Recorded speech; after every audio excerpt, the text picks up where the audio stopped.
Chhattisgarh Chhattisgarh driver महासंगठन से मैं प्रदेश अध्यक्ष प्रीतम सिंह और सामान्य राजनांदगांव जिले से समस्त मीडिया बंधुओं को मेरा नमन। और आप सभी के बीच में छत्तीसगढ़ ड्राइवर महासंगठन से मैं प्रदेश अध्यक्ष प्रीतम सिंह और सामान्य प्रदेश कोषाध्यक्ष एवं राजनांदगांव जिला से जिला अध्यक्ष हमारे हेमनाथ देवांगन जी, राजनांदगांव जिले से हमारे सचिव महोदय, या हमारे मांग पत्र पर कोई भी प्रकार से प्रतिक्रिया आश्वासन अगर सरकार का नहीं आता 1 अक्टूबर 2025 तक, तो हम 25 अक्टूबर 2025 से अनिश्चितकालीन स्टेजिंग छोड़ अभियान का आगाज कर देंगे। क्योंकि अभी सितंबर माह चल रहा है, हमको इंतजार है 1 अक्टूबर तक का। हमको उम्मीद है, आशा है सरकार से, बीजेपी की सरकार से, क्योंकि चूंकि हमारे राज्य और हमारी सरकार से अनुरोध है, हम उसकी जनता है। इस समुदाय के लिए सरकार कुछ सोचे, कुछ उचित कदम उठाएं। और ड्राइवर समाज जो आज देश की प्रगति में अहम योगदान देते हैं, 24-24 घंटे बाहर रहते हैं, हम अपने परिवार के लिए समय न देकर समाज की आर्थिक उत्थान के लिए हम कार्यरत होते हैं। हमारी कोई गारंटी नहीं होती कि हम उक्त कार्य पर जा रहे हैं, हमारे कब टायर फट जाए, हमारी स्टीयरिंग कब फेल हो जाए, हमारे ब्रेक कब फेल हो जाए, या दूसरी गाड़ी के साथ में हमारा कब भिड़ंत हो जाए, हमारी गारंटी नहीं होती। जिस प्रकार से एक सैनिक का गारंटी नहीं होता, जिस प्रकार से एक पुलिसकर्मी का गारंटी नहीं होता, वो ड्यूटी के उपरांत जब निकलते हैं तो घर वापस आएंगे कि नहीं पाएंगे, हमारा सेम टू सेम वही प्रोसेस है। लेकिन आज हमको एक मजदूर कैटेगरी में रखा गया है। एक मजदूर का निश्चित समय होता है, वो निश्चित टाइम वर्क होता है। जैसे वो 8 घंटे के उपरांत गाड़ी चलाता है, 8 घंटे के उपरांत काम करता है और घर में सुरक्षित पहुंचता है। लेकिन हमारी कोई गारंटी नहीं होती। शिक्षित हो, कितना भी एक सामाजिक व्यक्ति की तरह अपना जीवन यापन करता हो, लेकिन समाज में उसका वही स्थान है जो अन्य ड्राइवर को दर्जे का स्थान है। कितना भी पढ़ा लिखा शिक्षित ड्राइवर हो, लेकिन उसके साथ कोई भी शिक्षित लड़की शादी नहीं करना चाहती। तो ये कंडीशन ऐसा है कि अगर ड्राइवर मैं पढ़ा लिखा हूं, मैं बाहर चला गया, तो मेरी बीवी जो अनपढ़ है, तो मेरे बच्चों को ना पढ़ा पाएगी, ना मेरे इतने औकात है कि मैं उसको कोई भी निजी स्कूल है उसको पढ़ा सकूं। तो आज हमारे बच्चों की भी दुर्दशा है कि हमें ड्राइवर है, मेरे बच्चे ड्राइवर बने। तो इसके लिए भी सरकार को कदम उठाए, हमारे बच्चों के लिए कुछ सोचे, चाहे शिक्षा के क्षेत्र में हो या नौकरी के क्षेत्र में हो, कि समुदाय के लिए कड़े कदम उठाना जरूरी है। आज देश के ट्रांसपोर्ट मिनिस्टर जी कहते हैं कि देश में 22 लाख ड्राइवर की कमी है।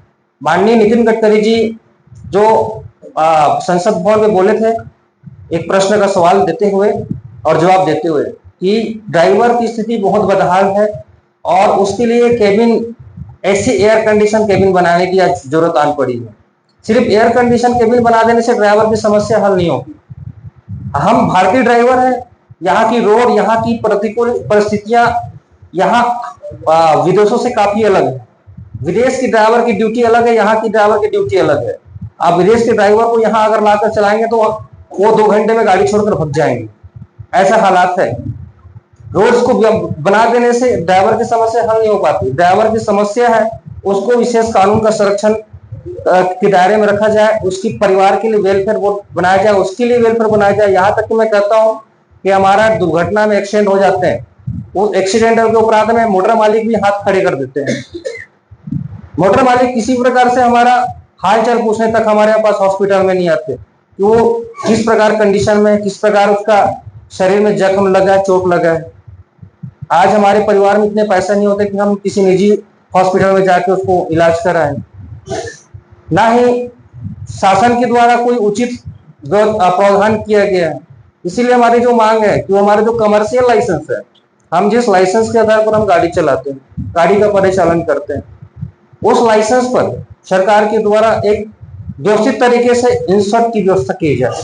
हमसे पैसा ले उसमें, जिस प्रकार से कोई सब्सिडी, देखिए सरकार के सामने बहुत सारा जो प्रोग्राम है, बहुत सारा प्रोजेक्ट है, उस प्रोजेक्ट को ड्राइवर के पास भी लाइसेंस पर प्रभावित कर सकते हैं। ऐसे सब स्कीम है, योजनाएं है, जिसको आज तक इस समाज के लिए ना शासन सोच पाया है, ना ही आम नागरिक भी ड्राइवर की पीड़ा को समझ पाए। छोटी सी एक्सीडेंटल पर ये नहीं देखते कि ड्राइवर की गलती है कि नहीं, डायरेक्ट नहीं ड्राइवर को पकड़कर मारना। आज ये हालत हो गई कि लोग ड्राइवर बनना नहीं चाह रहे हैं। अगर ड्राइवर नहीं रहेंगे तो सोचिए देश की अर्थव्यवस्था क्या होगी। देश की हमारी अर्थव्यवस्था कैसे प्रगति होगी, हम कैसे विकसित राष्ट्र की ओर, हम निर्माण की ओर हम देख सकते हैं स्वप्न।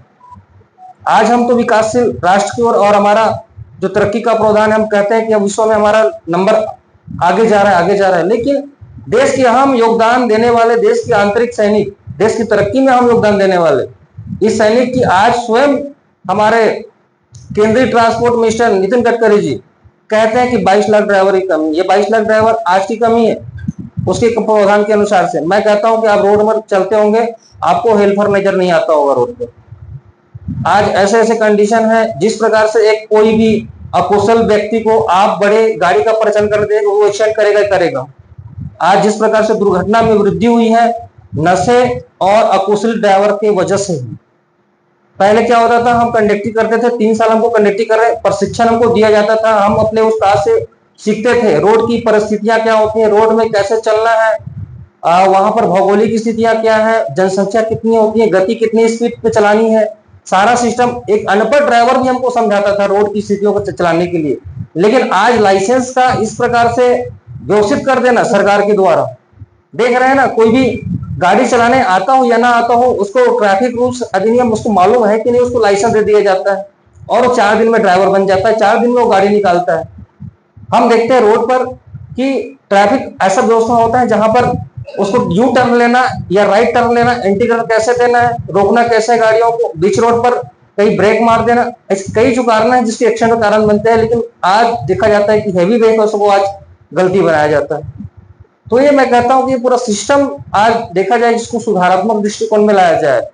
आज हमारी संस्था छत्तीसगढ़ ड्राइवर महासंगठन, आप सभी देख सकते हैं कि हम लोग एक वर्दी धारक है और ये जो वर्दी अनिवार्य किया जाए हम सोचते हैं, और हमने इसके विषय में हमने शासन को, प्रशासन को अवगत भी कराया। देखिए, एक आर्मी, एक पुलिस का जवान, चाहे वो स्कूली बच्चे हो, जब वो वर्दी धारण करता है ना, तो उसके अंदर एक डिसिप्लिन आता है, और डिसिप्लिन ऐसा होता है कि वो गंदे काम करने से या दुर्व्यवहार करने से वो बचते हैं। बता जी, छत्तीसगढ़ ड्राइवर महासंगठन साथ साथ देश के सभी संगठनों का, सभी ड्राइवर समुदाय का एक ही मांग, और हमने इस मांग को छत्तीसगढ़ ड्राइवर महासंगठन की माध्यम से हमने प्रमुखता से 3 मांगे प्रस्तुत किए सरकार को। हमारी पहले मांगे, ड्राइवर समाज के लिए एक नशा मुक्त अभियान, छत्तीसगढ़ राज्य पर पूरी तरीके से शराबबंदी। दूसरी हमारी मांग है, चालकों के लिए एक सुरक्षा चालक कानून सरकार के द्वारा बनाया जाए। तीसरी मांग है हमारे लिए, छत्तीसगढ़ राज्य के समस्त वाहन चालकों के लिए चालक वेलफेयर बोर्ड का सरकार के द्वारा गठन। ये हमारी 3 प्रमुख मांगे हैं, जिसको हमने सरकार के समक्ष हमने काफी बार प्रस्तुत किए हैं, लेकिन अभी सरकार के द्वारा कोई आश्वासन और कोई भी प्रतिक्रिया नहीं आ पाई, जिसको आप सभी मीडिया कर्मियों, मीडिया भाई, मीडिया बंधुओं के समक्ष हम अपनी पीड़ा को बयां कर रहे हैं। हमारी बातों को आप सरकार के साथ साथ सभी आम नागरिकों तक पहुंचाएं। आज ड्राइवर समाज की जो पीड़ा है वो कहीं पर देखी जा रही है।